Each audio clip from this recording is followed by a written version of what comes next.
Hey, you old hag. Don't think you can get away with locking me up in this place. Let me go home right now, you heartless woman. When I walked into my son's hospital room, he saw me and erupted in anger. He unleashed all his pent-up frustrations on me. One day, my son, now a college student, collapsed at home and was rushed to the hospital. He needed surgery immediately, but my husband suggested we keep that from him. Now, my son was hurling insults at me with pure hatred.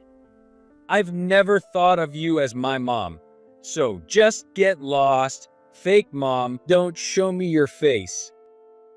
Even though he's my son, he's actually my husband's child from his previous marriage, so we're not related by blood. And yet, my husband has never faced his son, always buried in his work, treating the whole situation like it's someone else's problem. For over 10 years, I've been mistreated by this family, treated like a free housekeeper. How many more years will I have to endure this life? Just when I was feeling utterly hopeless, my son's friend shared some shocking information with me. Listening to their story, I was in disbelief. It turns out my husband and son were hiding something so outrageous that they couldn't tell anyone. Fine, just as my son wants, I'll disappear from their lives. It's ironic because it's my in-laws who will suffer from this, but they don't seem to realize it yet. When I revealed the truth to my husband and son, they started a physical fight. As I watched the family I once knew crumble before my eyes, I couldn't help but smile to myself. My name is Helen Murphy. I live in a small town and will be 45 this year.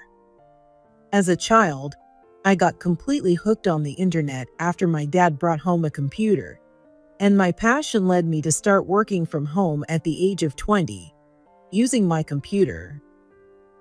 I'd spend day and night typing away at the keyboard, sometimes forgetting to sleep. My days were fulfilling, immersed in doing what I loved. However, I started to feel a little anxious. Living at home and working from home, I found it more and more difficult to go out, and there were many days I didn't even see the sunlight. Before I knew it, I was celebrating my 30th birthday without ever meeting anyone special. While my friends who stayed in our small town instead of moving to a big city were getting married and starting families early. Sensing that my parents, who I still lived with, were worried about my future, I decided to join a matchmaking agency. That's where I met the man who would become my husband, Eric. Eric is 3 years older than me, a sociable real estate agent with a solid build. He was the complete opposite of me, who worked alone from home. At first, I was confused by the introduction, but for some reason, we clicked and couldn't stop talking once we started. For Eric, a true athlete, I must have seemed like a rare find, as he was kind and interested in me from our first meeting. Being able to work from home is great. I can't work unless I'm out and about. No, actually, it's the only thing I can do. Did that turn you off? No way, I actually think it's really cool. You can keep doing that even after we get married. When Eric cheerfully mentioned the word marriage, I couldn't help but blush. Honestly, I think Eric is amazing, and I can't help but imagine what it would be like to spend my life with someone like him. But it's not just his looks or the way he talks that makes him special to me. You see, Eric has been through a divorce and is raising a son on his own. 2 years ago, his ex-wife abandoned their child and left. I'm a divorced guy with a kid, so it's hard for me to find a girlfriend. He said self-deprecatingly, but I couldn't help but respect him for juggling work and raising his son. Eventually, we started dating, and I got to meet Eric's son, Nathan. Nathan had just started 3rd grade, and he was a lively, cheerful boy. He always carried small bags of candy, and every time we met, he'd share some with me, saying, "Here, this is for you." It was so adorable that it made my heart swell, even though he wasn't my biological child. I've been struggling with unexplained menstrual irregularities for years and was diagnosed by my gynecologist as having a low chance of conceiving, so I had given up on having a child of my own. That's why I would be so happy if Nathan became my child. Eric assured me that having Nathan was enough for him too. Our relationship progressed smoothly, and when we got engaged, Nathan was overjoyed, raising both hands in celebration. Eric's dad had already passed away, so we informed his mom about our marriage plans, and I was relieved that she warmly welcomed me with the same smile as Eric's. I'm going to be part of this family. Surrounded by the smiles of the three of them, I felt genuinely happy. After that, Eric and I got married. Eric was already living with his elderly mom, who had diabetes, and raising Nathan, so I moved into their house, and the four of us began our life together. Everything seemed perfect, or so I thought at the time. However, this marriage would soon plunge me into despair. As soon as I started living with Eric's family, the attitudes of the three of them suddenly changed. The change was so drastic that I felt like I was living with different people. By this time, Nathan was in the upper grades of elementary school, but he was constantly spoiled by his grandmother, who bought him any toys or games he wanted. As a result, whenever something didn't go his way, he would throw tantrums and act as he pleased. Even though he was still a child, he was old enough to know better. Given that he had to function in a group setting at school, he needed to learn at least a little bit of self-restraint. What concerned me the most was his eating habits.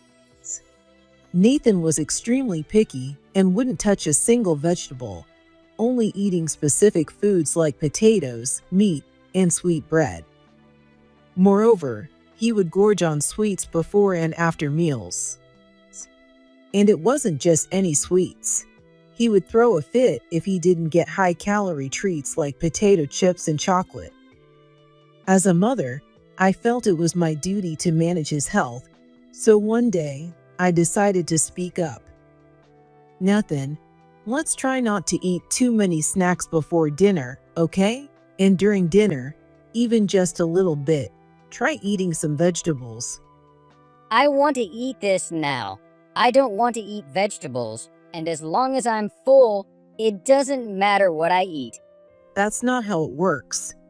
How about trying this fish snack instead of potato chips? It's healthy and tastes good too. I don't want to eat that. If you're going to bother me, go away. Nathan kicked me away, and though I was startled by his behavior, I backed down that day. But after that, I kept trying different ways to improve Nathan's eating habits. In between my work from home tasks, I made low-calorie snacks and even tried mixing vegetables into his meatballs. But Nathan always noticed when something was different with his food and refused to eat it. What's this disgusting food? There's no way I'm eating this.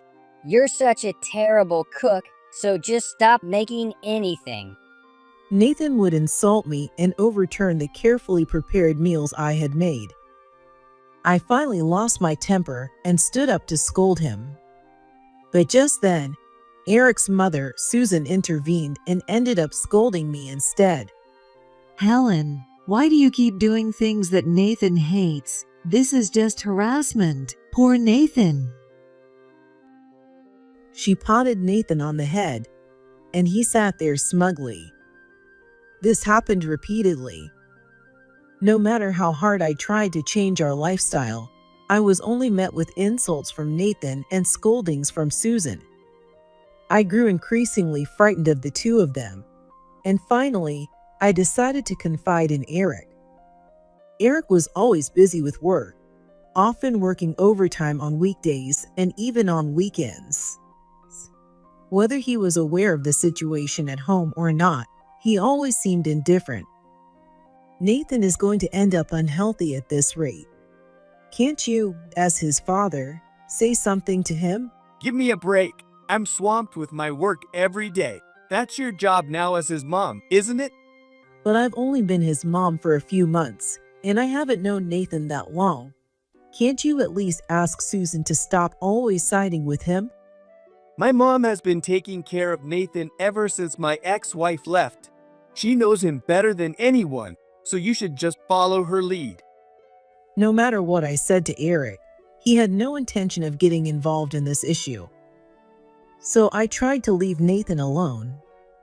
But Nathan's weight kept ballooning to the point where he no longer looked like a child, and his health checkups started to show concerning results.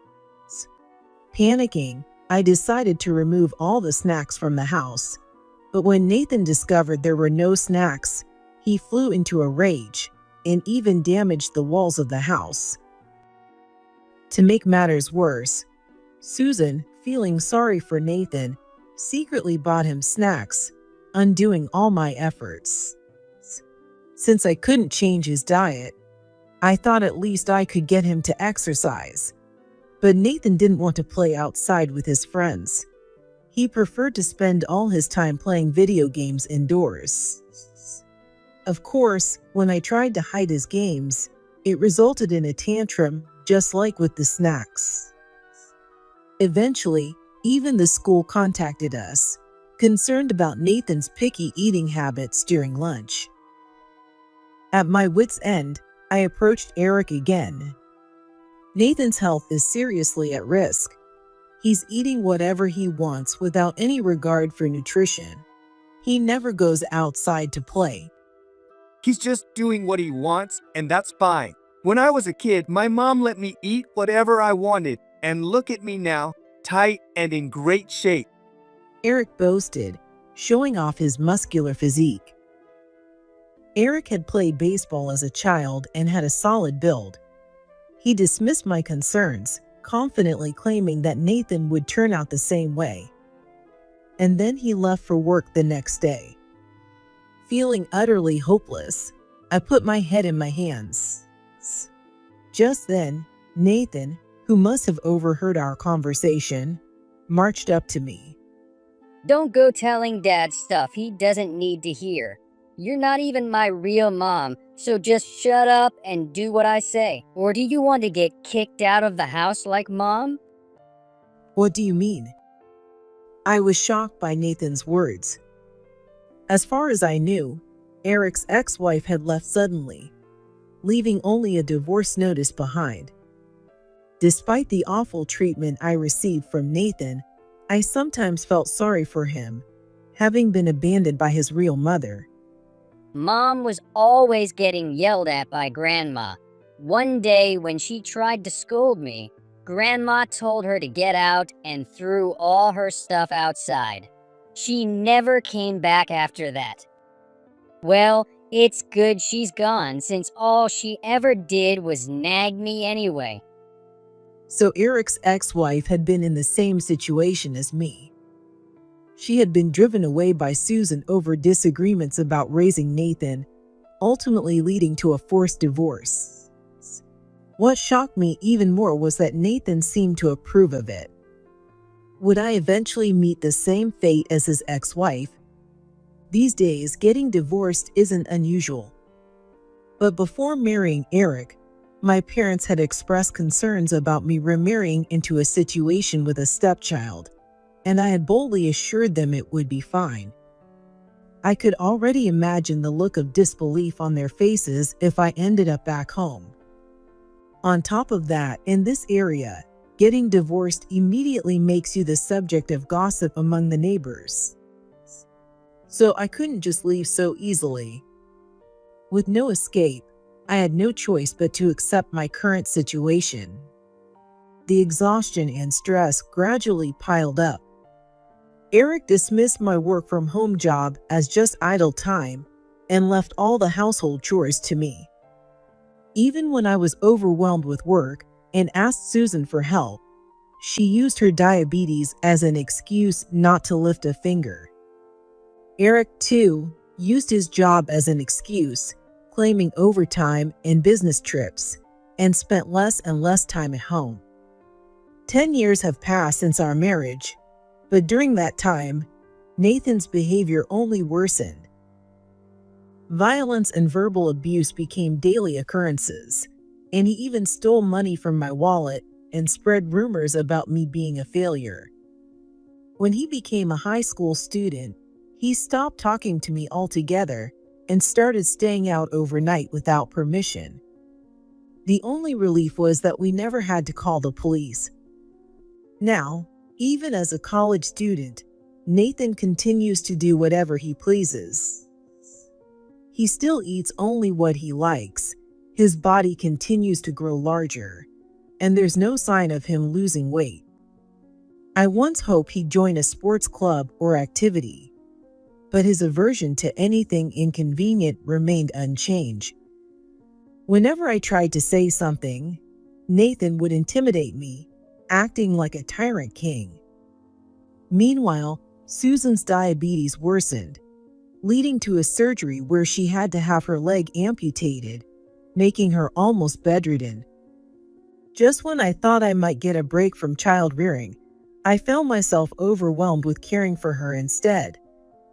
Even in this situation, Eric refused to help with the household chores or caregiving, using his busy work schedule as an excuse to stay involved.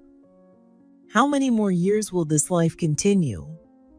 While I was feeling utterly hopeless, a certain incident occurred. Nathan, who was on summer break, started complaining of feeling unwell one morning.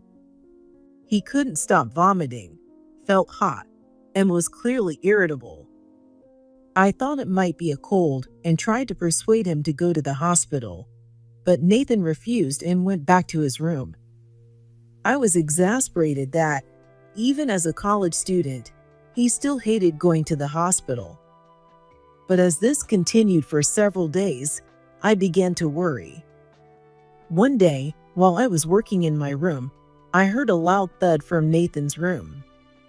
Panicked, I rushed to his room and called out to him, but there was no response. When I hurriedly opened the door, I found Nathan curled up on the floor beside his bed, his large body hunched over. Realizing something was seriously wrong, I rushed to his side, only to find him struggling to breathe. Even in this dire situation, Nathan lashed out at me. Useless. Just get me to the hospital now. Can't you see something's wrong?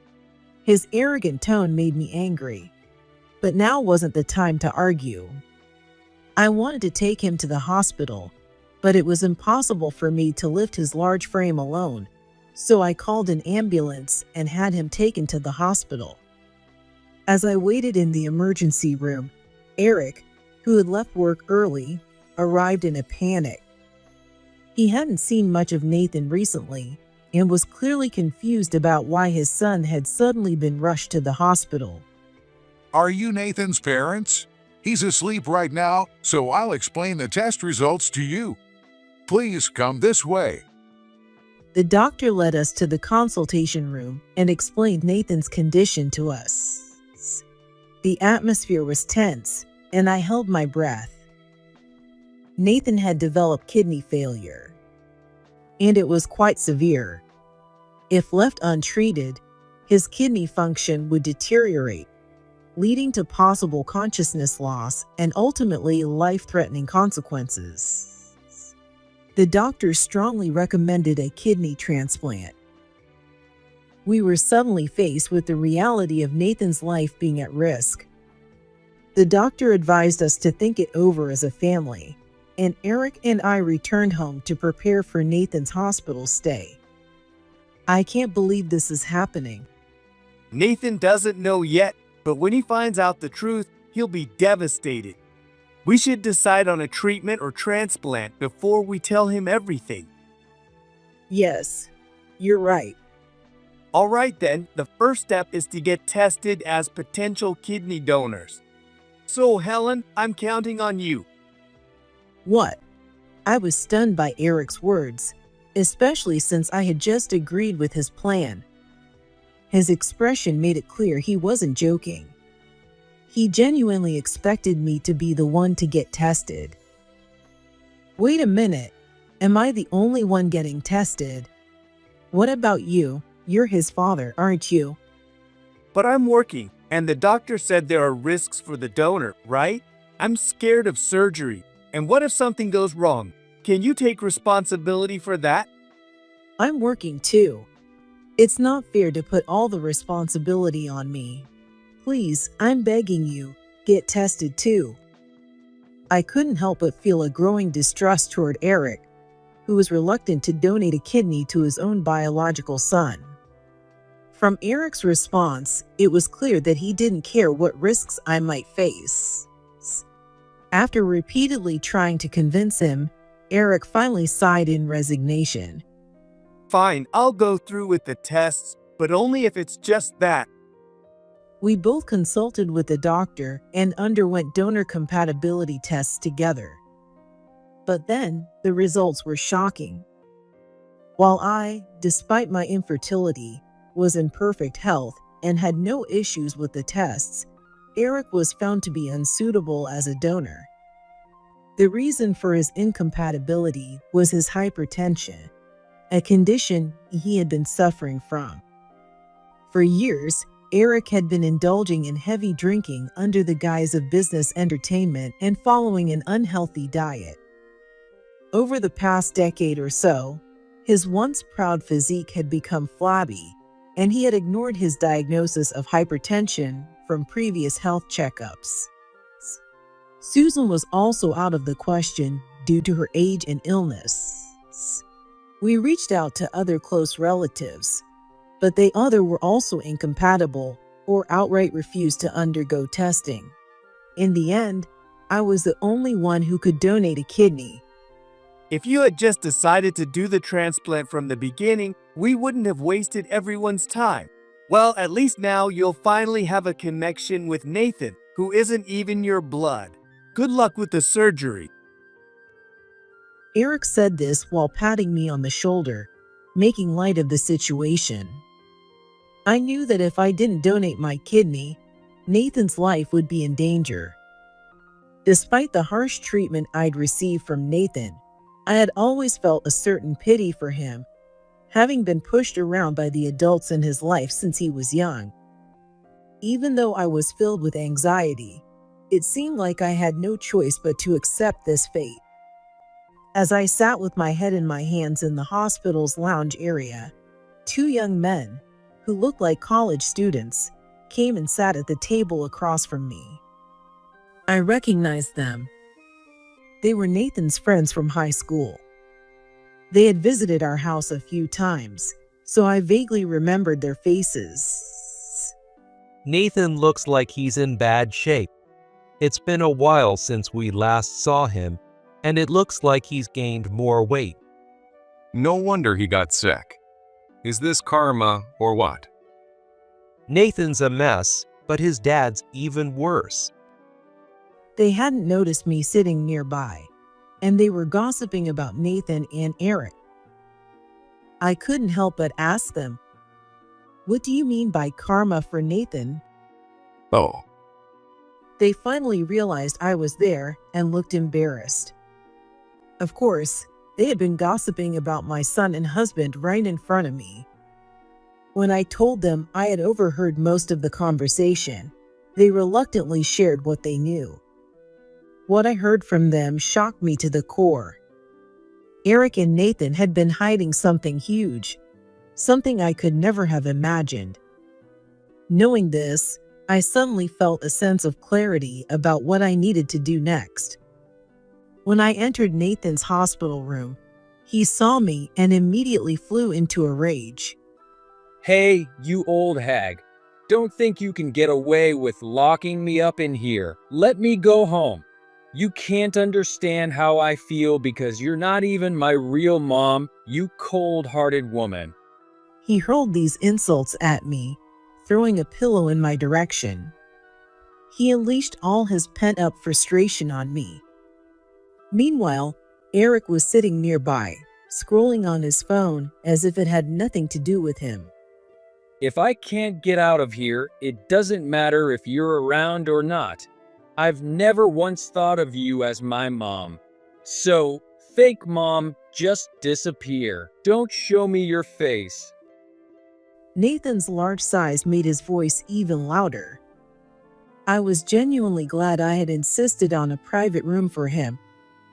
Normally, I would have been intimidated by such a barrage of insults.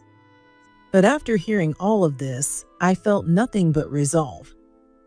I approached Nathan with a firm stance. All right, I'll disappear from your life, just like you want. But before I go, don't you want to know what's really happening to your body, Nathan? What are you talking about? You've had me in this hospital for days and never told me anything.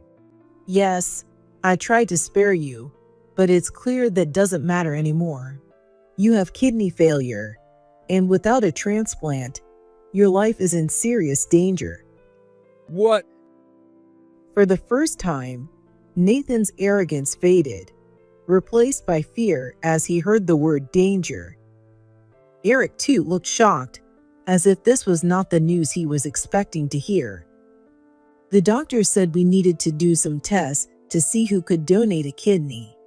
Both Eric and I took the tests, but it turns out I'm the only one who can donate. You scared me for a second. I'm not thrilled about getting your kidney, but if that's how it is, just hurry up and get the surgery done. Didn't you just tell me you never wanted to see my face again? So I've decided to grant your wish. I'm divorcing Eric, so you won't have to deal with me anymore. I won't be your mom anymore, so we'll be strangers. That means I won't be donating my kidney either. What? Nathan's shock was palpable as he raised his voice even louder. Even Eric, who had been passively observing, jumped into our conversation, unable to ignore what I had just said. That's way too irresponsible. Are you just going to let Nathan die? And what's this about a divorce all of a sudden? What are you talking about? Yeah, I've got a lot more life ahead of me than you do, old hag, so you better give me that kidney and get the surgery done. Both of them, now extremely agitated, started hurling insults at me, even at this critical moment. I was utterly fed up with this family who only ever thought about themselves. After everything I'd suffered through, it was only fair they should experience some of that pain. Taking a deep breath, I decided it was time to tell them the truth. Fine, I'll tell you why I'm leaving.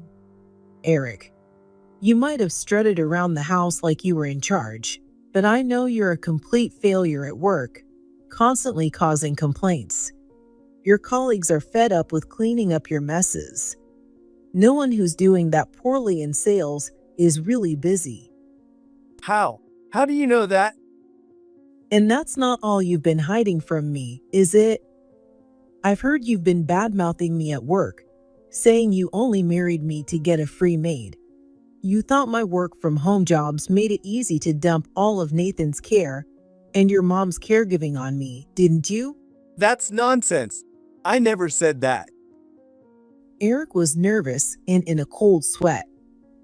Actually, the father of one of Nathan's friends, whom I had met earlier, was a colleague of Eric's. It seems that the friend had overheard his father complaining about Eric at home. And there's more, isn't there? You've been having an affair with a girl who just turned 20 for almost 2 years now, haven't you? How did you find out about that?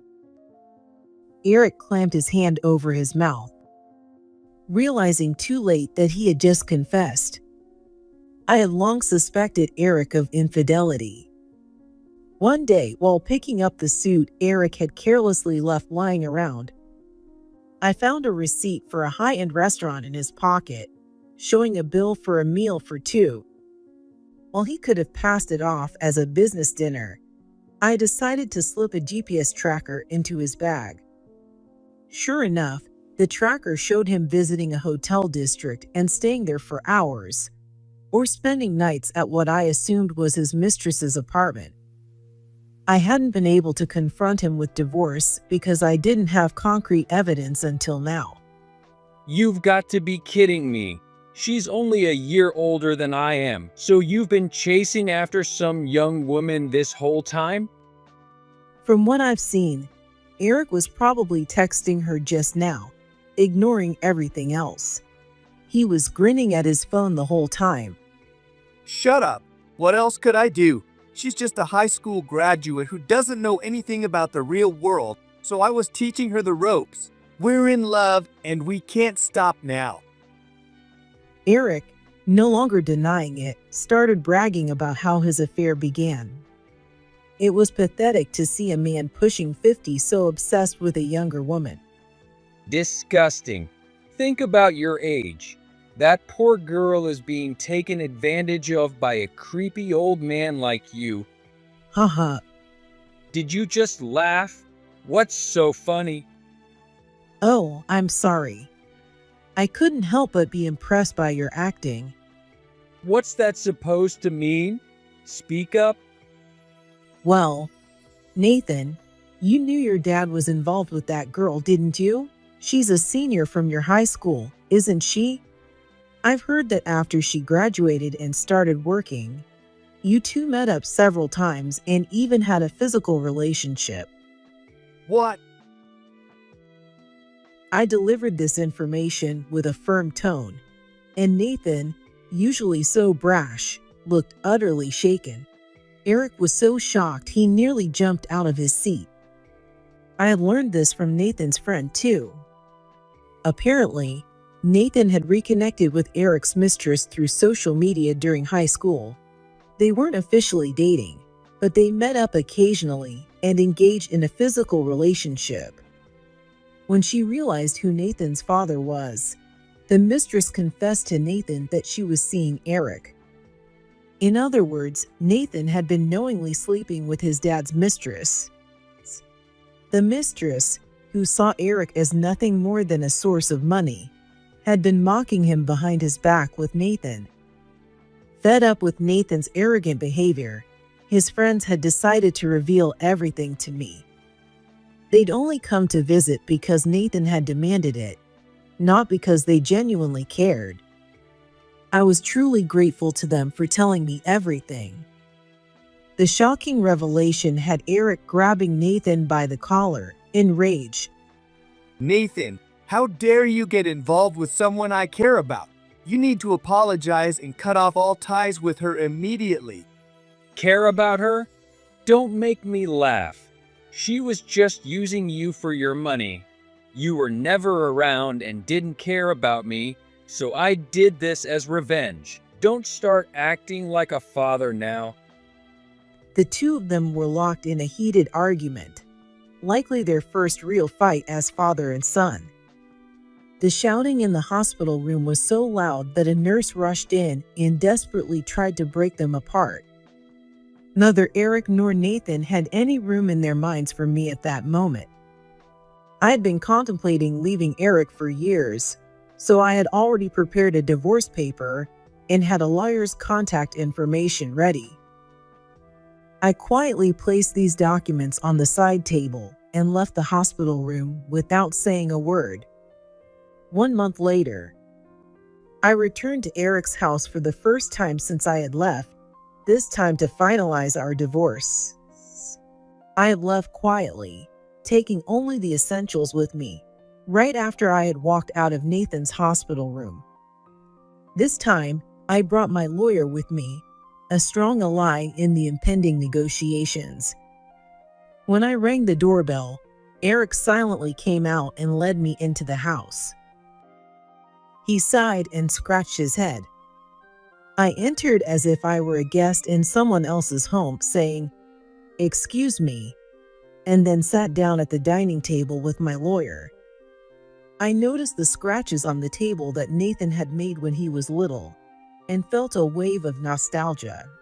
Just then, Susan appeared, supported by him. You, how dare you betray us like this? We're broke because of you. Give us back the money.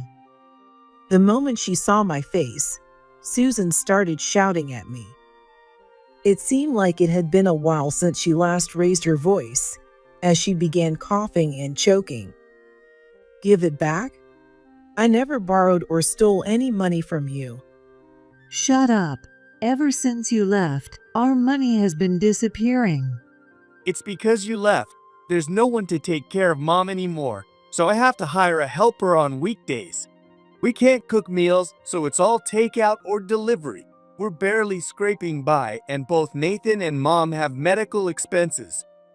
If you hadn't decided to divorce me, none of this would have happened. How could you abandon your family like this? The bank account is empty. You need to pay us back for all the money we've had to spend since you left. I was stunned by the absurdity of their demands. It was their own fault, yet they were trying to pin the blame on me. I was tired of dealing with this nonsense. Susan, Eric works in real estate, doesn't he? Isn't it strange that you're this short on money? What are you trying to say? Eric has been spending half of his income on that young woman he's involved with, someone around Nathan's age. Who's really abandoning the family here? Don't say that. Is this true, Eric? Eric paled at my revelation. As I expected, his mom had no idea, and now her anger shifted to Eric. Because he's been wasting money on his affair, I barely received any household support from him. I've been supporting the household entirely with my own income. If anyone should be asking for money back, it's me. You're lying. There's no way you made enough from that work from home jobs to support a whole household. I always thought we were living off Mom's pension and Dad's inheritance. That money ran out a long time ago. Eric, do you even know what Helen does for a living? She works from home, right? Always typing away on her computer? That's right. Helen is a very successful novelist. A novelist? Yes, I had kept it from them all this time, but writing novels is my profession.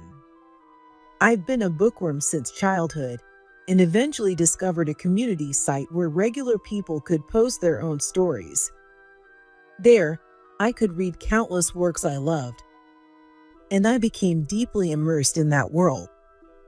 Eventually, I wanted to write my own stories, so I started writing novels and posting them on the site.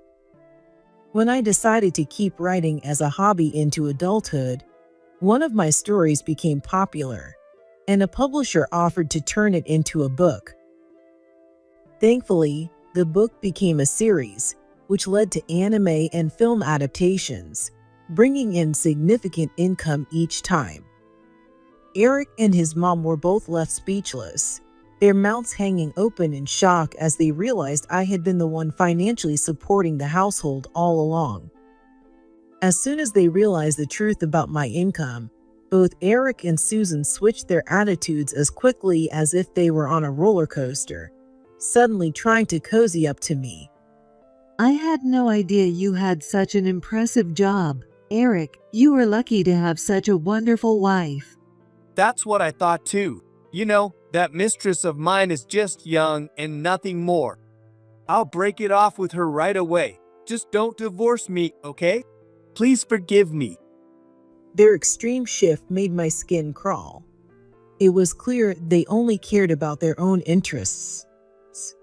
I couldn't help but feel a pang of sympathy for Eric's ex-wife, who must have felt the same way before she left. After all the horrible things you've put me through, you think I'd forgive you just because you found out I have money? I'm here to finalize the divorce, and I won't leave until we've settled everything. Come on, please. If you're going to divorce me, at least help with Nathan's kidney transplant first. We can't afford a new donor, and he's your son too. So why not share some of that money? I refuse, absolutely not. And by the way, Since your infidelity is grounds for divorce, I'll be suing both you and your mistress for damages. Prepare yourselves." I looked at Eric with disdain as I firmly rejected his plea. Realizing no point in arguing, Eric cradled his head in his hands while Susan stared into space, dazed. Thanks to my excellent lawyer, the divorce was finalized swiftly. As the stress that had built up over the years finally started to lift, I felt a sense of relief wash over me. 2 years later, I received the final installment of the damages I had claimed from Eric and his mistress. Although I had wanted them to pay in one lump sum to sever ties more quickly, I had reluctantly agreed to a payment plan since they claimed they couldn't afford it. Now, I could finally cut ties with them completely. I called my lawyer to express my gratitude and share the news. And during our conversation, he gave me an update on their lives since the divorce. Susan's condition had worsened, and she had passed away the previous month. The fiery spirit she had when I lived with her had faded, and she had quietly slipped away like a candle burning out. Nathan was still undergoing treatment in the hospital. He was waiting for a non-family donor, but none had been found yet. In the meantime, he had become the most troublesome patient in the hospital, constantly cursing at the nurses. Unable to pay for his tuition, he had dropped out of college and, abandoned by his friends due to his past behavior, was enduring a lonely battle with his illness. Eric had been dumped by his mistress, who then left her jobs and disappeared without a trace. Having been so infatuated with her, Eric was devastated and unable to focus on work, leading to a salary cut. With the combined burden of paying me damages and covering the medical expenses for both Nathan and his mom, he found himself struggling just to survive. He had borrowed money from everywhere he could, and now he worked his regular jobs during the day and a part-time jobs at night just to get by. It seemed that he had even sold the house to pay off his debts.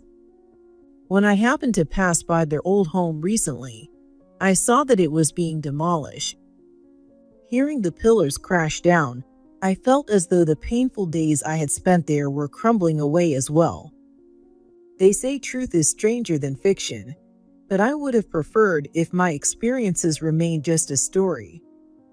As I returned to my parents' home and threw myself back into my work as a novelist, I wish with all my heart that those who live honest lives find true happiness.